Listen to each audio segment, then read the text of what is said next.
Madhavi. Amrin Gaurdas. Welcoming you for this bright and beautiful trimester 4 session 1 where we will be entering into chapter 10 of Bhagavad Gita. And before we go there, let's all chant Mangalacharan.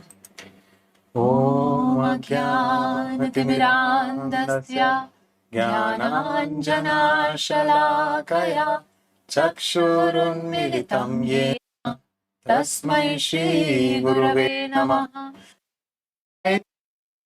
Vishtam Sthapitam Yena Bhutale Swayam Rupa Kada Mahyam Dadati Swapadantikam Vandeham Shri Guru Shri Yuta Kamalam Shri Gurun Vaishnavamscha Shri Rupam Sagrajatam Sahagana Raghunathanvitam Tam Sajivam Sadvaitam Savadutam Parijana Sahitam Krishna Chaitanya Devam Shri Radha Krishna Padam Sahagana Lalita Shri Vishakhanvitamscha He Krishna Karuna Sindhu Dinabandhu Jagatpate Gopesha Gopika Kanta Radha Kanta Namastute Tapta Kanchana Gaurangi Radhe Vrindavaneshwari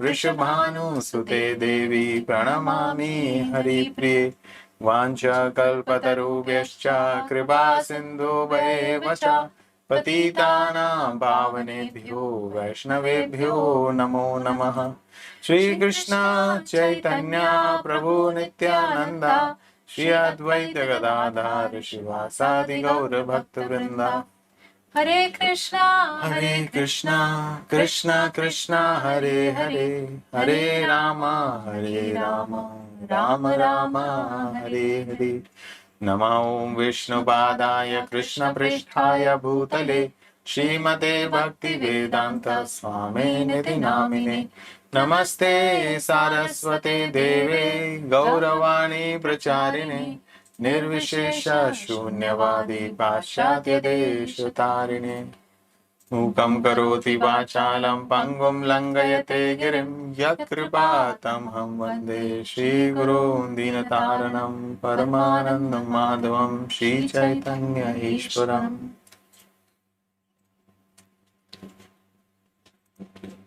I hope you are all audible and visible. Okay, thank you, Mahalakshmi. If the Dr. Raghavendra Rao, if the slides are not clear, I think there may be an issue with your internet connection. Okay, so I hope the slides are clear to others. All well. Thank you, Kapil. With those two words, you have rested our anxieties. So here we are in chapter 10, the opulence of the absolute. Now, as you can see that total there are 42 verses in this chapter, which is divided into 4 sections. And Krishna willing, we will be completing section 1 and section 2, that is from verse number 1 to 11 in today's session. Now, if we remember, in the 9th chapter, the last verse of the 9th chapter where Krishna was saying, Man mana bhagavat bhakto madhyaji mam namaskuru. So Krishna was talking about, fix your mind on me. So he was talking about this Ananya Bhakta. There was a lot of description, many verses where he was talking about Satatam Kirtayanto Mam, that the person who constantly chants his name and how he's constantly engaged in his unalloyed devotional service. And then he culminates that chapter that Man Mana, so he is always fixing his mind on Krishna. So now here we have chapter 10, which describes the Lord's opulence on which the devotee can actually fix his mind. So the title itself is the opulence of the absolute. So it describes the opulences, and it also tells how to remember Krishna when we see opulent, powerful and beautiful things in the world, when we see around us, and how each and every object, whatever we come across, can actually remind us of Krishna. So this is what this whole chapter is all about. Get to know Krishna and surrender unto him. It's a very powerful and interesting chapter. Shri Bhagavan Uvacha Bhuya eva mahabaho Shinu me paramam vachaha Yatteham priyamanaya Vakshami hitakamyaya. So this verse, we see that how Lord begins to speak. He was speaking in the previous chapter and then he didn't stop. He continued to instruct Arjuna. Without Arjuna asking. Without even Arjuna asking. So now Lord is experiencing so much bliss and happiness. And what is he saying? Shri Bhagavan Vacha, the Supreme Personality of Godhead, said, Bhuya eva mahabaho. Listen again, O mighty armed Arjuna. Mahabaho bhuya eva. Listen again, mighty armed Arjuna. So Krishna is telling Arjuna, see, the power of your arms cannot be countered on this battlefield. Similarly, your superior intelligence, you apply that superior intelligence and you listen again. This is what Krishna is telling here. Shunu me paramam vacha, I am telling you the highest truth. And yatteham priyamanaya, because you are my dear friend, for your benefit, I shall speak to you further, giving knowledge that is better than what I have already explained. So hita kamayaya. So Krishna is saying that for your benefit, I am speaking again. You are priyamanaya. You have so much of love and affection for me. So drawn and attracted to your love and affection, I am speaking to you again. So this is what the Lord is speaking here. And we also see that of course, this is a beautiful, wonderful relationship is unfolding in front of our eyes between Krishna and Arjuna. And we also see that Krishna is being such a compassionate teacher. He's repeating. Arjuna didn't say, please tell me again. But Krishna knows what is best for Arjuna and best for us. And therefore, Krishna is saying, I'll repeat. And there are many reasons why the teacher repeats. One, by repeating, and especially by repeating in different ways, the student becomes convinced. Arjuna is already an internal associate of the Lord, and we are so fortunate that he was there on the battlefield, and because of him, we are getting convinced. Because Krishna is repeating different aspects, he is repeating, so we become convinced of the actual truth.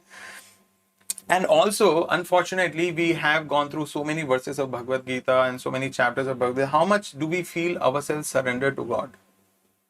5%? 10%? 25%?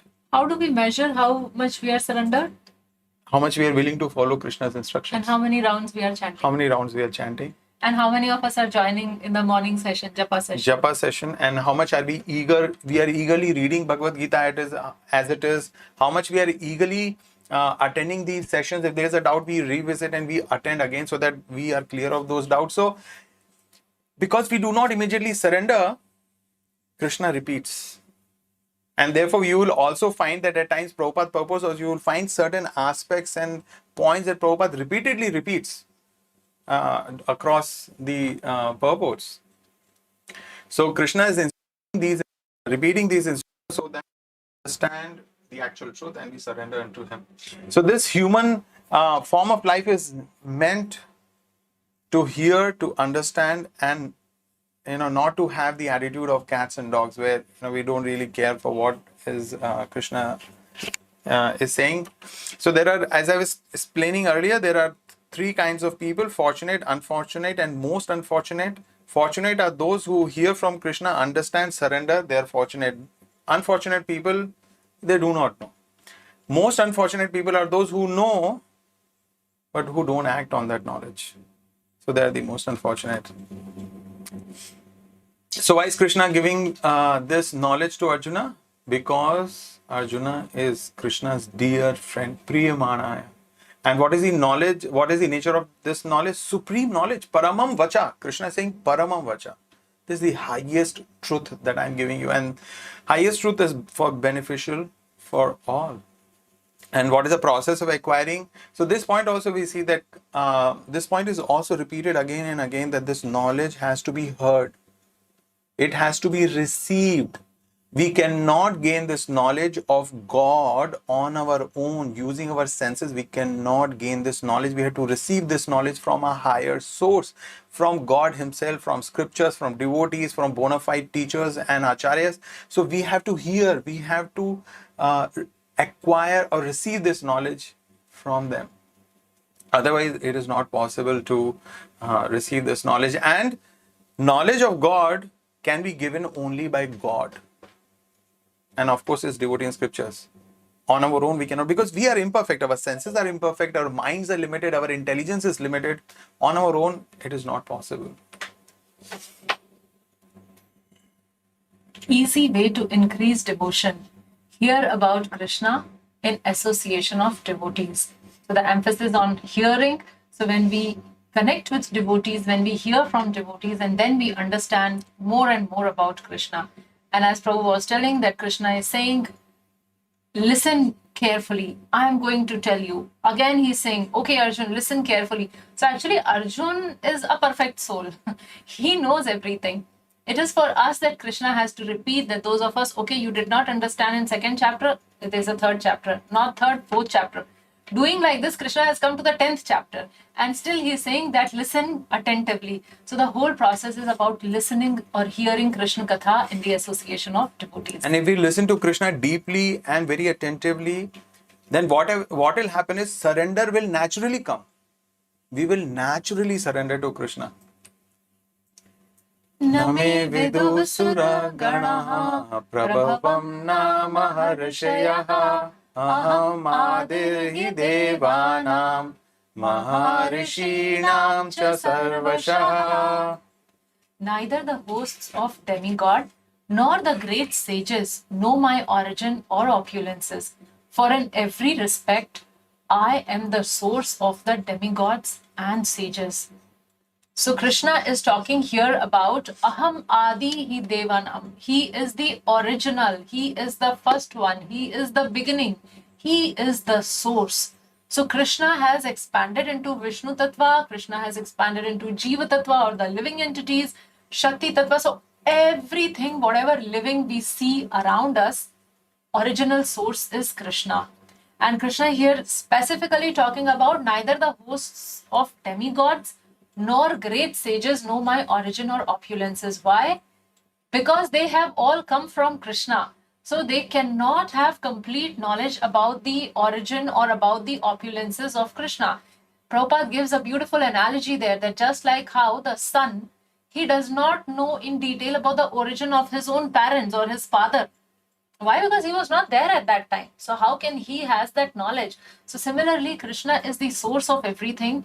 And that is why the demigods or the great sages, we may think that, okay, so sages are these wonderful, exalted devotees and they would know. But Krishna is saying here that demigods or great sages, or for that matter, nobody knows completely about Krishna. And also we have this point that the devatas are not pure devotees of the Lord. And the condition for knowing Krishna as he is. So the condition is that we must be pure devotees. So no one knows Krishna. Why? Because he is the origin of everyone. Like a son cannot know everything about the father and his origin. So what is not the qualification? Scholarship. We had great sages. Krishna is saying great sages cannot understand. So it is not just about scholarship or speculation or even detachment. So if we see, rishis are combination of all the three. They are knowers of the Vedic knowledge. They have very advanced intelligence and mind. They can speculate and they are also detached. So but still, they are not able to reach or understand or appreciate Krishna, and Krishna still remains beyond their grasp. So what is the process of knowing Krishna? The process of knowing Krishna is that we hear his words, we study his words. That word is very nice. Studying his words in Bhagavad Gita. We don't go through Bhagavad Gita, we don't read, we study Krishna's words in Bhagavad Gita and Srimad Bhagavatam. So scriptures, bhakti scriptures, and by the mercy of Lord and his devotee. Otherwise, it is not possible. So this is the life lesson that we get. God can be known only by his mercy and by no other means. We cannot do anything to force the Lord to reveal himself. When Lord is pleased, on his own accord, by his own supreme free will, he will reveal himself to us. Yo mamajam anadim cha vetti loka maheshwaram asammudha samarteshu sarva papai pramuchyate. He who knows me as the unborn, as the beginningless, as the supreme Lord of all the worlds, he only, undeluded among men, is freed from all sins.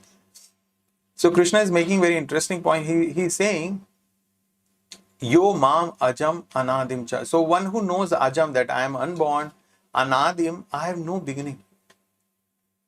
Right? Sometimes people say God, okay, then Krishna, and then from where Krishna came? Krishna is the origin of everything. He is beginningless. He is anadim. He is unborn. As the supreme Lord of the three worlds, he is Loka Maheshwaram.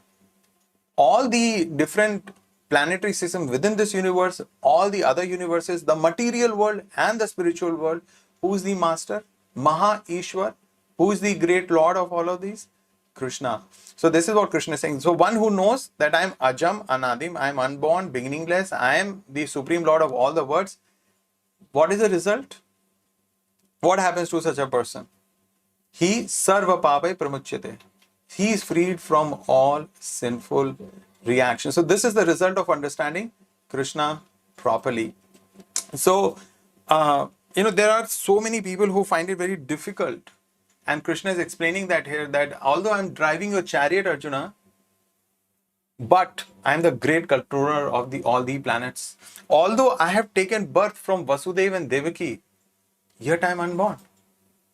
And then another interesting pastime of Krishna, when Krishna flee, he ran away from Mathura and he came to Dwarka, ran away from the battlefield. And of course, to avoid unnecessary slaughter of men, he came to Dwarka.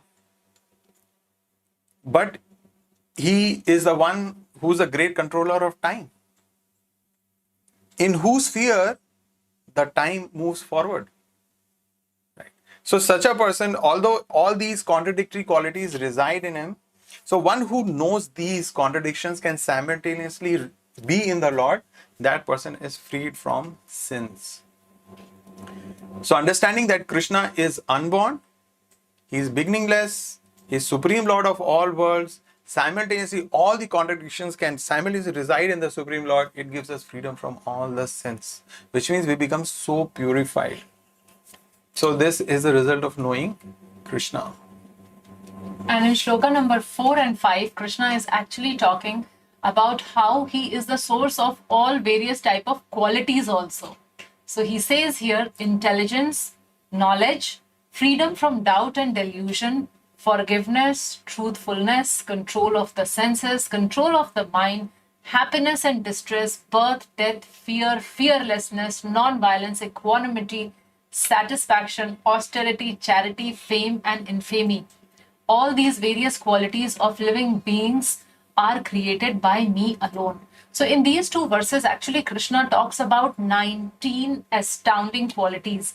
And he says that everything is created by Krishna alone. All these qualities have come in existence because of Krishna alone, and he is the source of these qualities. So like he talks about asammoha, or acquire, which actually means acquiring knowledge gradually, step by step acquiring knowledge, because there is no delusion in that state. Or he talks about kshama, or forgiveness, that how if someone offends, and how if someone offends me and then I become forgiving, excusing him. So that is how the quality of kshama, the quality of tolerance. So all these various qualities, honor and dishonor, staying same when a person receives praises or a person receives criticism. So all these things, all these qualities actually arise from Krishna. And if we read the purport, Prabhupada has given a very beautiful purport, a long purport there. So our request to all of you is, please go. I mean, not you. You don't have to go home. You are at home.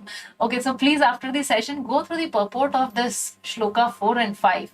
I mean, it's an amazing, insightful purport where Srila Prabhupada has described each of the quality and how we can understand it in our life, how we can apply that. So some of it, these qualities we have picked up here. So now, for example, Krishna is the origin of all qualities like intelligence and knowledge. So what is intelligence? Intelligence is to analyze things in proper perspective. So to understand, to discriminate what is right and what is wrong, so that comes from intelligence. Krishna is also the source of all knowledge. So all the material knowledge, all the spiritual knowledge, Krishna is the source of everything. And we know that how all this material knowledge, no matter how much we acquire, but at the time of death, when we take the next body, actually all that knowledge ends. So that is how forgetfulness. So we forget everything. So the knowledge is coming from Krishna, the spiritual knowledge is coming from Krishna, material knowledge is coming from Krishna, and how to apply that knowledge, that intelligence is also given by Krishna. And then we have that Krishna is the origin of all qualities. So fearlessness is mentioned here, but before that was happiness and sorrow. So happiness is in mode of goodness, sorrow is in mode of ignorance. Fear is mentioned. Fear is a quality in mode of ignorance. Fearlessness, if fearlessness exists because of a spiritual understanding that I am not this body, I am spirit soul, because I am under the protection of the Lord, then this fearlessness is sattvic or spiritual. But if this fearlessness is not based on this understanding, then it is rajasic or tamasic. Then mind control. So mind control is, so Krishna talks about control of the senses and control of the mind. So there are external senses, the knowledge gathering senses, and mind is considered as an internal sense. And mind control is a quality in mode of goodness. So what happens is, very important quality Krishna is talking about here. This quality has come from him. Why? Because from Krishna comes Prakriti. From Prakriti, all these qualities arise. So this quality is very important of mind control. We will notice that our mind will give, so many thoughts will arise in our mind. Some of those thoughts are constructive. Some of those thoughts help us reach our objective. They make us peaceful, and they help us progress. And we will also notice that there are many other thoughts about people in our lives, about circumstances that we are facing, about situations we are in present in life, and they create fear or they create disturbance. They're unnecessary.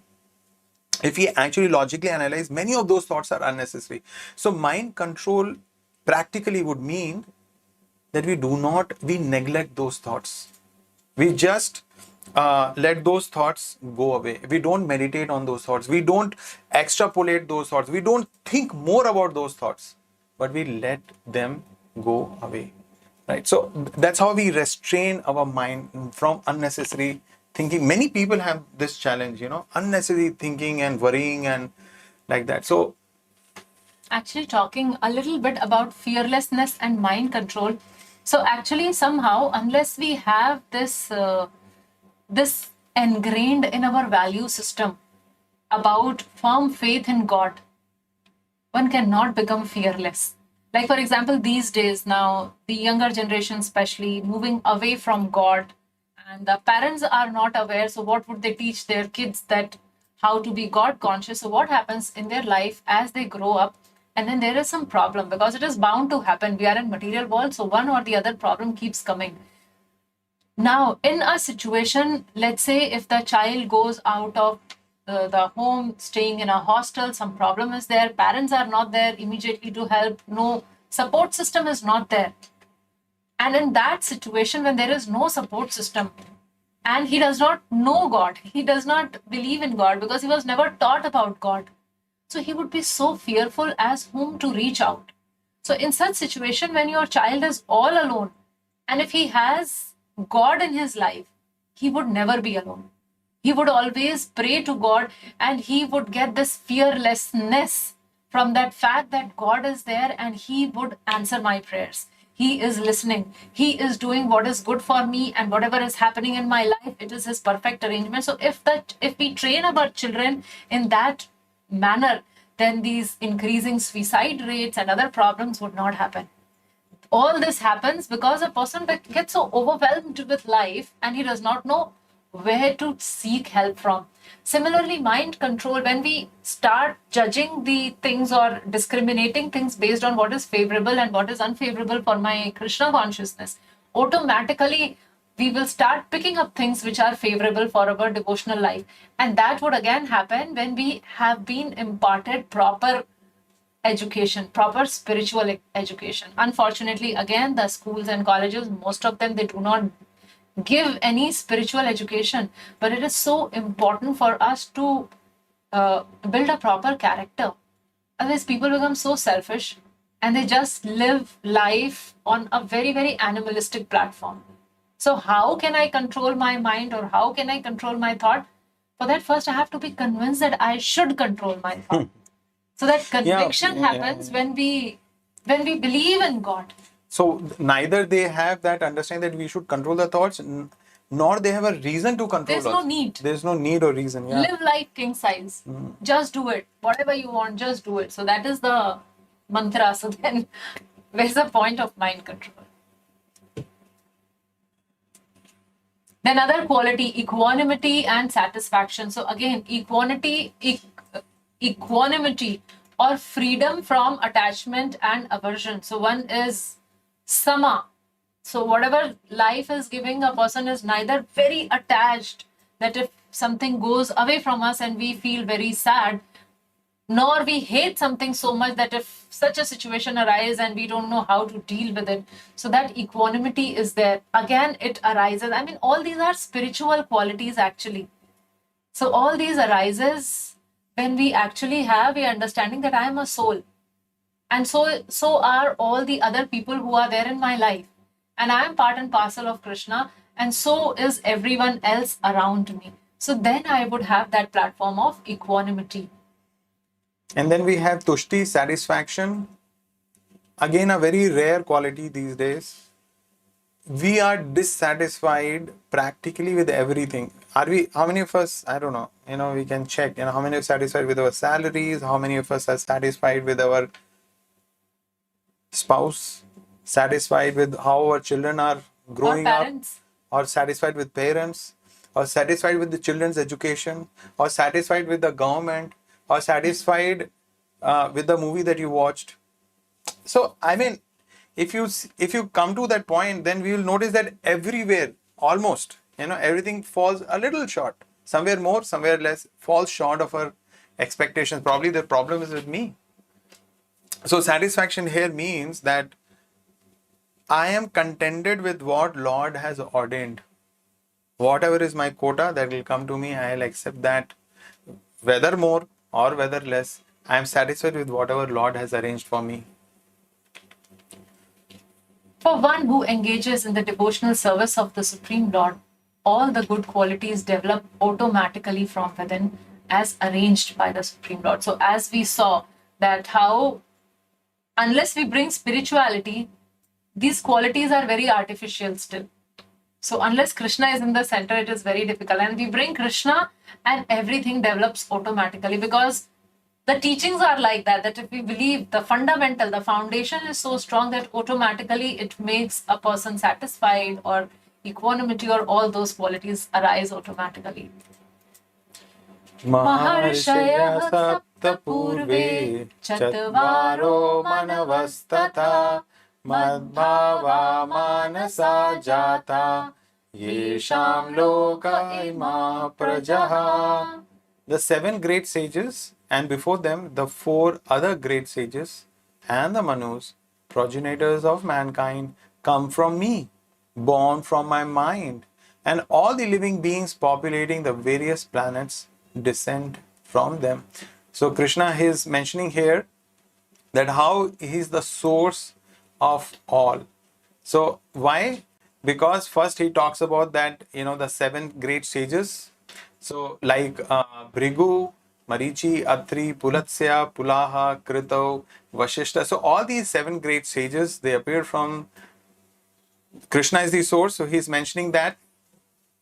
And then he talks about the four Kumaras, the four other sages, and the 14 Manus. So if we see that all of them became manifested either from the body or the mind of Brahma, all of these personalities, and Brahma came from the Supreme Lord. So earlier Krishna talked about those 19 qualities. He said those 19 qualities come from me. How? Because from Krishna Prakriti comes, and from Prakriti all those qualities manifest in the material world. Similarly, from Krishna appears Brahmaji, and from Brahma came the sages, the Kumaras, and the Manus. Now these Manus and the 14 Manus, so there are 14 Manus, and during one day of Brahma, and the Manus are the one who actually populate the entire universe. So we see that so all the living entities came from Manu, Manu came from Brahma, Brahma came from the Lord. So that's how Lord is saying that he is the source of all. And the interesting point is that they are the source of all the progeny in the universe, hence Krishna is the source of all. So that's how we need to understand the reverse way, that how everything belongs. Genealogy, yeah. So even the exalted personalities can know about Krishna only by hearing directly from him or his pure devotee. So this point, this essential point which Krishna spoke earlier, Sugiti was talking about, that how one cannot really know his origin. So that's an important point for us to contemplate. How much do we really know about our Father? We know what he told. We know what others told about him. But do we know everything about him? Or and his origin? What we saw. Or what we saw. Yeah. So I'm saying even what we saw after that also we know something. But before that, what do we know? Okay, we know something about our father. What about a grandfather? How many of us know the name of our great-grandfather? Maybe some of us know. So you see that, we born to father, grandfather, great-grandfather, and, that whole line is there. Earlier, the tradition was that at least we know over 7 generations. But now, we don't even want to recognize that we had 7 generations. So this point, we need to understand that it's not possible for us to know about our origin, everything about our origin. So since the Lord is the origin of everything, unless the Lord informs, or unless his pure devotees inform, unless we learn and hear from scriptures, we cannot know Krishna. Etam vibhuti mat yogam cha mama yo veti tatvataha so vikalpena yogena yujyate natra samshayaha. One who's factually convinced of this opulence and mystique power of mind engages in unalloyed devotional service. Of this, there is no doubt. So Krishna says, of this there is no doubt. Of what? That when a person knows about Krishna's opulence, when he is convinced about what all is Krishna's opulence and his mystic power, then such a person, what is the result of that knowledge? That he engages in unalloyed devotional service. So when one understands Krishna's position, then automatically he surrenders. So what all Krishna has told, that how he is the source of devatas, how he is the source of sages, how he is the source of the qualities required to seek the absolute. So when a person knows this, then he understands how great beings. God is. And all the living beings. Yes, he's the source of all the living beings. Then such a person actually surrenders to Krishna in unalloyed devotional service. So the problem is, they say God is great, no? We hear Allahu Akbar, God is great, God is great. Do we know how God is great? How great God is? So that is what Bhagavad Gita tells us. Appreciating Krishna's position leads to surrender. impetus for Arjuna's question in verse 16. So mark the in verse number 16, Arjun would come up with question where we would refer to this verse and then we would continue. So here Krishna is telling that when you know about this, then you would surrender. And then Krishna, if you have not already surrendered, then at least you can know this and surrender.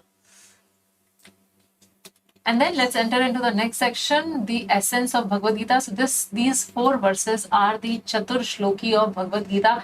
If we understand this, like not only read this, if we understand what can we apply in our life, or how can I mold my life after reading these 4 verses, what changes would come in my life after understanding these 4 verses, then we have actually understood Bhagavad Gita. So this is in a nutshell essence of Bhagavad Gita. The Acharyas describe them as Chatur-shloki Bhagavad Gita. So here there are 4 verses, 8, 9, 10 and 11. The essence of Bhagavad Gita, the 2 verses 8 and 9, they talk about what devotees do. 10 and 11 tells us what Krishna does. So very interesting. And these are all memory verses. All memory verses. So you can start memorizing right away. Aham sarvasya prabhavo mattah sarvam pravartate iti matva bhajante mam buddha bhava samanvitaha. So Krishna is saying, Aham sarvasya prabhavo. I am the source of everything. Sarvasya. So Sarvasya includes all the spiritual world and all the material world. Everything has come from me. Mattah sarvam pravartate. From me, everything has come out or emanates from me. So Krishna is giving 2 principles, that I am the source of all spiritual and material world. Everything emanates from me. And then he says, Iti matva bhajante mam buddha bhava samanvitaha. So Buddha means a wise person, an intelligent person. So an intelligent person who perfectly knows this engages in my devotional service and worships me with all their hearts. So when we understand this, that Krishna is the source of everything, then we take a very humble position and then we start performing the devotional service. Then we worship Krishna with all our heart.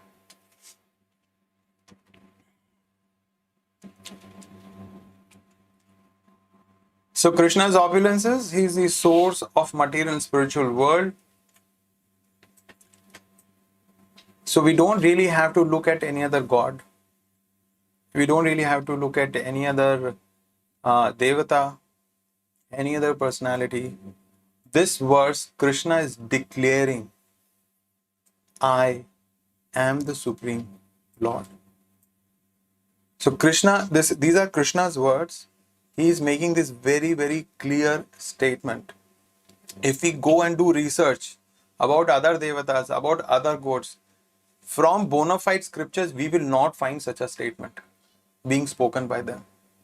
Because only Supreme Lord can make such statements. So nobody else can make. So these are the Lord's opulences. And what is the result? We become pure devotees. We surrender everything to the Supreme Lord. So if we read this verse, Srila Prabhupada has given amazing purport again, where he is quoting from different Upanishads and Puranas as how Krishna is the Supreme. So he first quotes from Gopal Tapni Upanishad, where he says that Krishna in the beginning gave this knowledge to Brahma. So it is very clearly mentioned that all the knowledge, actually the source is Krishna. And then in Maha-Upanishad, another Prabhupada makes a very important point. He quotes Maha-Upanishad and says that in the beginning of creation, there was only one Supreme Personality, Narayan was there. So that he quotes from Maha-Upanishad. So this is very interesting. All these personalities appear, the Devatas and Brahma and all these personalities appear when the material world is created. They remain till the time material world exists. And when it annihilates, all the living entities, they go back in the form, in the body of Mahavishnu. Who remains? Lord remains. So this is very important point, that Lord was there before the creation and Lord remains after the creation. So from this we understand that Lord is beyond the creation and everything else that we experience is within the creation. So that's how Lord is the Supreme Lord. Then from Varaha Puran, again, Srila Prabhupada quotes, and he's talking again about the position of Narayan, that how Narayan is the Supreme Personality of Godhead from whom Lord Brahma and further Lord Shiva was born. So actually, Varaha Puran describes that Narayan, or who's Krishna himself, expansion of Krishna actually. So he is the source of Brahma and of Shiva. Similar statements are found in Mahabharata, where it is mentioned that how Krishna is the Supreme and everyone else comes from him. And then Narayan Upanishad, there it's mentioned that how the Supreme Lord Narayan, he desired to create. So the Prakriti came, the universe was formed by the glance of the Lord, the living entities were impregnated into that. And so by Lord's desire, the universe was created and the living entities were also created. And we see how Brahmaji appeared, and that beautiful temple in Tiruvananthapuram, there we Anant Padmanabh Swami. So when we go and have darshan of the Lord right from the lotus feet, and when we come to the navel, we see the lotus and we see Brahmaji sitting there. Right. So Brahmaji came from him, and we saw in the previous verses how the great sages and the Manus and the Rishis and the Devatas, everybody has appeared from the Supreme Lord. So Krishna says that if a person knows all this thing, that how Krishna is the source of the material world and the spiritual world, what happens to such a person? He says, iti matva bhajante mam. Bhajante means performs devotional service. So when we get this knowledge, what we have to do is, okay, so accept the knowledge and perform devotional service. So there are various processes of devotional service, out of which Shravan and Kirtan is the most important. So as of now, we are doing Kirtan and you all are doing Shravan. So we are already performing devotional service. So such a person, when he understands this, then he performs devotional service. And how does he perform devotional service? Is Buddha Bhava Samanvitaha. So Bhava with lot of affection and devotion and prem. So there are four different types of relationship which one can actually establish with Krishna: Dasya Ras, Sakhya Ras, Vatsalya Ras, and Madhurya Ras. So one connects with Krishna in one of these four rasas and tries to serve Krishna in one of those active relationships when he understands that Aham Sarvasya Prabhava Matta Sarvam Pravartate, when he understands that Krishna is the source of all the spiritual and material manifestations. So I pray and hope that we do not remain in the category of most unfortunate. When we can see these verses from Bhagavad Gita, when Krishna is directly speaking, there is no room for doubt. I think now at this juncture of our journey in Bhagavad Gita, there is absolutely no room for any doubt about the position of the Supreme Lord. And so we should not remain in the category of most unfortunate, that we know but we still really don't do anything about it. We must graduate to the position of fortunate. One can never reach at the ultimate conclusion of the scriptures if one hears unauthorized commentaries and interpretations. So there is a warning life lesson here, that now when we are talking about Bhagavad Gita and we are talking about the words of the Supreme Lord, so it is very, very important that we hear only the knowledge which is coming in Guru Shishya Parampara. Otherwise, the same shloka, the same Chatur-shloki of Bhagavad Gita, and we may end up with some other meaning. Machchitta matagat prana bodhayantah parasparam kathayantascha mam nityam tushyanti cha ramanti cha. The thoughts of my pure devotees dwell in me. Their lives are fully devoted to my service, and they derive great satisfaction and bliss from always enlightening one another and conversing about me. So in the previous verse, we saw that they surrender to the Lord, they perform devotional service, and that point Krishna is continuing, that the devotees are so, the word uses, they are so greedy. They're so attracted that every moment of their life, they do not really want to do anything else. So their thoughts, they dwell in Krishna. They are thinking of the Lord. Their lives are fully devoted to my service. Mat chitta mat gat prana. They are given their life, they are given their pran to the service of the Lord. Fully devoted to Lord's service. and they derive such great satisfaction. Tushyanti cha ramanti cha, they derive great satisfaction and bliss by doing what? Bodhyanta parasparam katyantascha mam nityam. So they are always enlightening one another. They are conversing about Krishna. So what is explained is, when devotees understand this, they surrender to the Lord. They understand this supreme position of Krishna. Then they look for association of devotees. And that association of devotees is their life. Then devotees become their actual eternal family. That is what is Vrindavan. All devotees are like this. They're all just singing, talking, and about Krishna, and that is what their whole life revolves around serving the Lord. So how a pure devotee worships Krishna with all their hearts? So mat chitta. So mat chitta means minds are greedy. They are greedy for what? To hear about the form, the name, the qualities, and the pastimes of Krishna. And they constantly, their mind wants to taste the nectar of sweetness. They know that Krishna is so sweet that their mind does not go beyond any other thing. They don't have to control their mind. Their mind is completely absorbed in Krishna. So mat chitta, so chitta, उनका जो चित्त है वो भगवान में हर वक्त रमा रहता है. They are constantly remembering Krishna. Mad gat prana.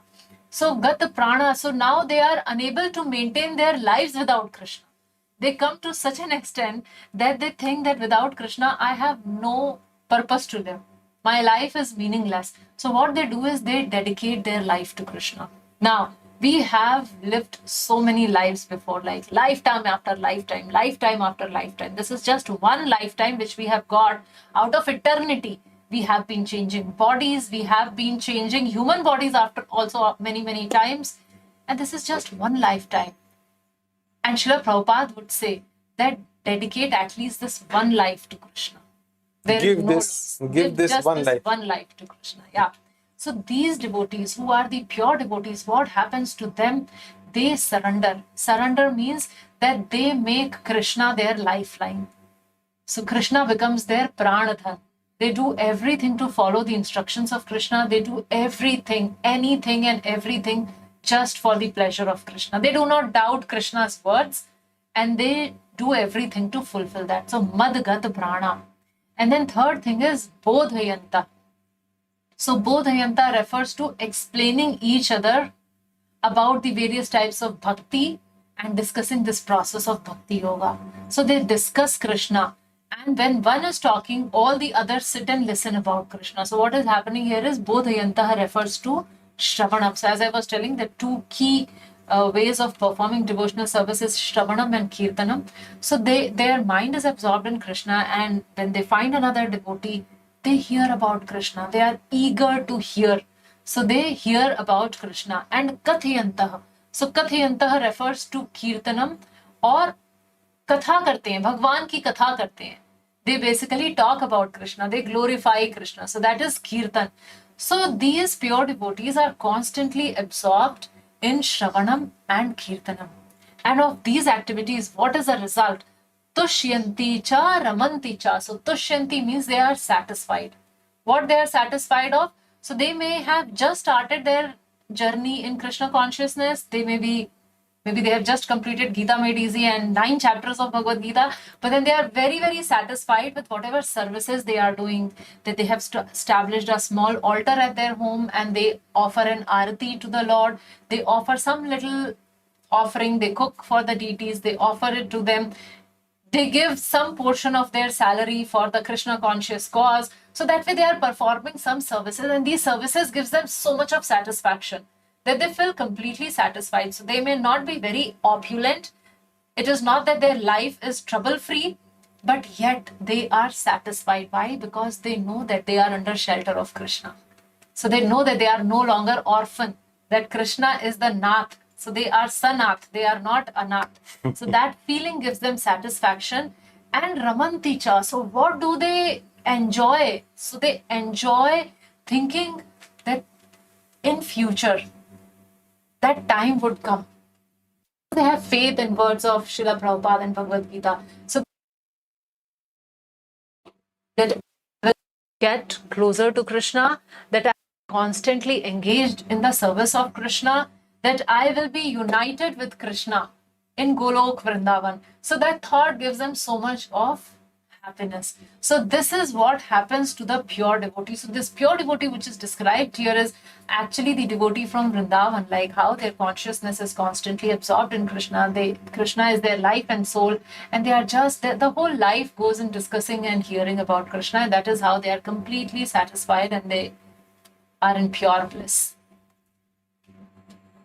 Just as a young boy and girl take pleasure in association, similarly, the devotees in Krishna consciousness take continual pleasure in hearing about Krishna. So we all would remember that time of our life. I mean, some of you may not have reached that thing, but when we were teens, and we would see that for the teenager, the most important or the most fascinating thing would be like a boy and a girl and talking to each other, etc. So the type of pleasure what they would derive or we would have derived probably at that age and time. So here the Acharya says that the devotees of the Lord, they derive the same pleasure, the same type of happiness and much more than that when we hear about Krishna. So we move into the next subsection, the 10 and 11 verses, the second half of the Chatur-shloki Bhagavad Gita, Krishna's reciprocation with their loving worship. So these devotees are worshipping so wonderfully. Let's see how Krishna reciprocates with them. Tesham satatayuktanam bhajatam priti purvakam dadami buddhi yogam tam yena mam upayanti te. To those who are constantly devoted to serving me with love, I give the understanding by which they can come to me. So this is very simple and straightforward. This is immediate Krishna's reciprocation. Dadami buddhi yogam tam. Krishna gives them that buddhi. Krishna gives them that intelligence. Krishna gives them that attraction and that bhakti. Krishna gives them by which they are just hooked and they go back to the spiritual world. They go back to Krishna. So yena mam upayanti te. So that's how they go back. So Lord gives the required intelligence to those who are, so Krishna talks about this in this verse, Tesham satata yuktanam bhajatam priti purvakam. So those who are always connected with the Lord, always engaged in Krishna's service, satata yuktanam priti purvakam. They're doing those services not out of any duty, Force or grudge, I don't know. So they do it out of their loving ecstasy. They do it out of their love and affection. So Krishna, in the 9th chapter also, Krishna spoke about that. What we can offer to Lord. Krishna says something very, very simple. Some leaf, some flower, some fruit, some water. That's what Krishna is saying. Some water, you can just offer that to me to express. But if it is given to me with love and affection, then I accept. So this is the whole important point, that they are constantly engaged in Krishna's service. And that is being done with out of love and affection, and they're rendering devotional service. So to them, Krishna gives required intelligence by which they can go back to the spiritual world. So which means Krishna takes complete control of their lives, in that sense that he gives them the intelligence, he gives them the knowledge. In fact, 9th chapter, Krishna says, I will support my devotees. I will provide what they lack and I'll protect what they have. So, whatever their bhakti is, Krishna will protect. Whatever their bhakti is lacking, Krishna will provide. And with that, they will become really strong devotees. The sincere devotee engaged in Krishna consciousness cannot be without knowledge. The only qualification is that one carry out devotional service in full Krishna consciousness. So knowledge is not the barometer of judging a devotee. What Krishna actually sees is how sincere this devotee is and how much preeti or love he has for Krishna.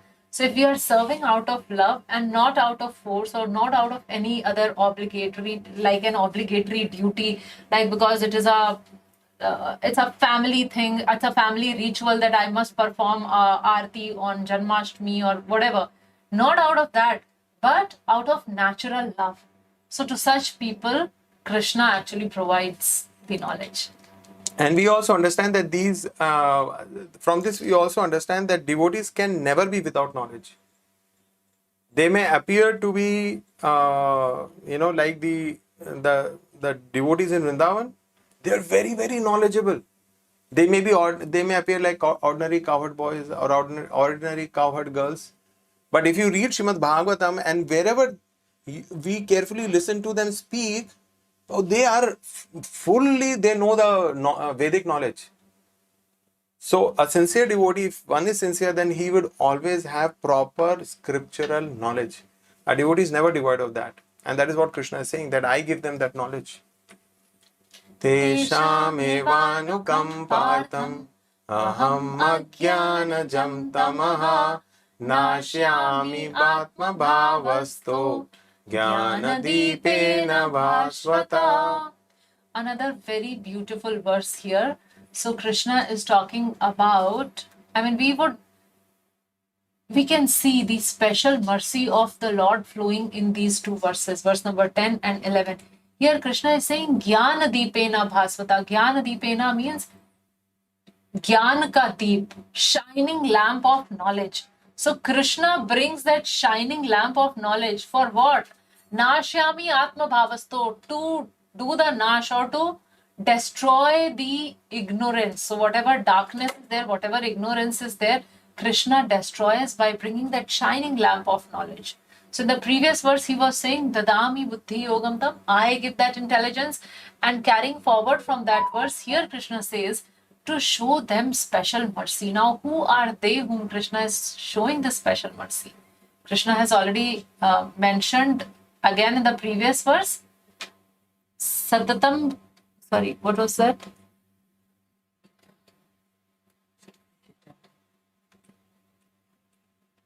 Tesham satata yuktanam bhajatam priti purvakam. So the one who engages in the devotional service with priti, with lot of love. So these are them, he is saying here, to show them special mercy, who's worshipping Krishna with all their heart and soul. I dwelling in their hearts, so Krishna is residing as Paramatma in our hearts. So I dwelling in their hearts, destroy with the shining lamp of knowledge. So he brings that shining lamp of knowledge, the darkness born of ignorance. Whatever ignorance is there, Lord actually shows his special mercy. So those who are not sufficiently educated or even do not have any knowledge, but engaged in devotional service, so such devotees are helped by the Lord from within. Because the Lord has taken the responsibility. So as we were quoting in the previous verse, Prabhu was mentioning about the 9th chapter, where Krishna says that Yogakshamam Vahamyaham, I provide what they lack and I preserve what they have. We discussed in the 9th chapter. So here also Krishna is talking about that it is his responsibility to provide whatever is required for the spiritual and material welfare of his devotees. Yogakshemam Vahamyaham. So Krishna personally sees to it that all those things are provided to such a devotee. So this is the special mercy of the Lord, that Lord destroys all the impediments. So whatever problem is there, Krishna takes care. He dispels the ignorance and he provides knowledge. So what knowledge is Krishna providing? Krishna is providing Dadami buddhi yogam tam yena mam upayanti de. That knowledge by which we can go back to Krishna. So Krishna may or may not provide us material knowledge or academic intelligence. If that academic intelligence is a hindrance in our devotional service, Krishna may not provide that. But he would definitely provide that spiritual knowledge by which we can go back to that land where every step is dance and every word is a song. So that is the special mercy of the Supreme Lord. So the process, and all this happens through the process of Bhakti Yoga. So our heart, it is covered with dust. What is this dust? Our heart, as you can see here, the heart has become black. Such thick layer of dust is there because we are living in an environment which has high air pollution. Now, what type of pollution is this? It is the contamination of materialism. So many desires, so many material desires are there, and not from today, not from like yesterday or day before yesterday, but from millions of birth. So our heart becomes attached or covered by so many desires and hankerings that it completely changes its color only. And the cleansing of this heart happens by Hare Krishna, Hare Krishna, Krishna Krishna, Hare Hare, Hare Rama, Rama Rama, Hare Hare. So our heart is dark because of the dust of materialism. When we take this process of chanting Hare Krishna Mahamantra, gradually our heart becomes cleansed. Attentive chanting. Attentive chanting, and that Listening. too in association of devotees. Listening to what we are chanting. So when we do that, then this Jnana Deepena, this lamp of knowledge is illuminated in our heart. Krishna provides us that real knowledge. So the pure devotee does not have to worry about the material necessities of life, because when he removes the darkness from his heart, everything is provided automatically by the Supreme Lord. This is the essence of the teachings of Bhagavad Gita. So all we have to do is understand this, surrender to the Lord, become nice devotees.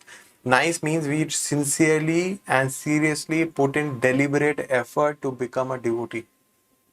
And we do that, Krishna takes cognizance of that. And that's when he removes the darkness from the heart, and whatever is required for our well-being, Krishna will provide. So that is how the devotees become completely carefree. They just don't become fearless, they become carefree also in their life. So this is the essence of teachings of Bhagavad Gita. Devotees see everything as Krishna's mercy. The faith that Krishna will always protect gives one peace even during the most challenging circumstances. So here we have the most merciful Lord Nrsimha embracing the boy Prahlad. And if we read what Prahlad had to go through in his life, I'm sure none of us, the problems that we face, none of us come even, a light year close to what Prahlad Maharaj was experiencing. His father was trying to kill him in so many different ways. So our lives are not so challenging. Why so many different ways the father was? Yeah, because Prahlad Maharaj would say, Krishna is Supreme Lord, Vishnu is Supreme. And Hiranyakashipu would get very angry. No, I am Supreme. How you are saying? He's my enemy. You are on my enemy's side. I will kill you. So this is what Hiranyakashipu And was Krishna was saying. always protecting. And Krishna was always protecting. It's mentioned, it's described there that when Prahlad was young, and so sometimes he will be just dancing, because he'll be remembering the Lord, he'll be feeling so happy that out of that happiness, he will start dancing. And suddenly, after some time, he feels separation from the Lord. And when he feels separation from the Lord, he'll start crying. He feels so much of separation. And from a distance, the Lord will come. Like a mother, when the child starts crying and the mother knows, oh, the child is really crying, I have to go and, attend to the child. So like that, the Lord will rush from a distance to pacify boy Prahlad. So that was the kind of relationship which Prahlad had with the Supreme Lord. So devotees see everything as Krishna's mercy. So even if he was being pushed from a high cliff, he was being put in a dungeon where there were snakes, where he was the elephants were trying to crush him. There were the demons trying to pierce him with their weapons. Prahlad was just meditating on the Supreme Lord, and the Lord protected him all along. So recently there was Holi festival. A day before that we have the Holika Dahan. Holika Dahan was a time when Holika, she had a shawl which would not let her burn, so she wore that shawl and made Prahlad sit on her lap and sat on a fire, a fire, and the fire was lit, and then Lord protected Prahlad even there, although he did not have any apparent protection. So the faith that Krishna will always protect gives one piece even during the most challenging circumstance. So those of you who are facing great difficulties in life, we must go and study the life of Prahlad. We must read, there's a very beautiful small book called The Teachings of Prahlad Maharaj. It's a very small book published by Bhaktivedanta Book Trust. We must read that book, and we will gain so much of inspiration and solace. Hare Krishna, Hare Krishna, Krishna Krishna, Hare Hare, Hare Rama, Rama Rama, Hare Hare. So memory verse from today's section, verse number 8, 9, 10 and 11, the Chatur-shloki of Bhagavad Gita. And for the next session, reading verses from 12 to 20. So thank you very much. We are ending the session here, and we are available for some time for the Q&A session. So if you have any doubt, anything, you can raise your hands and you can ask questions.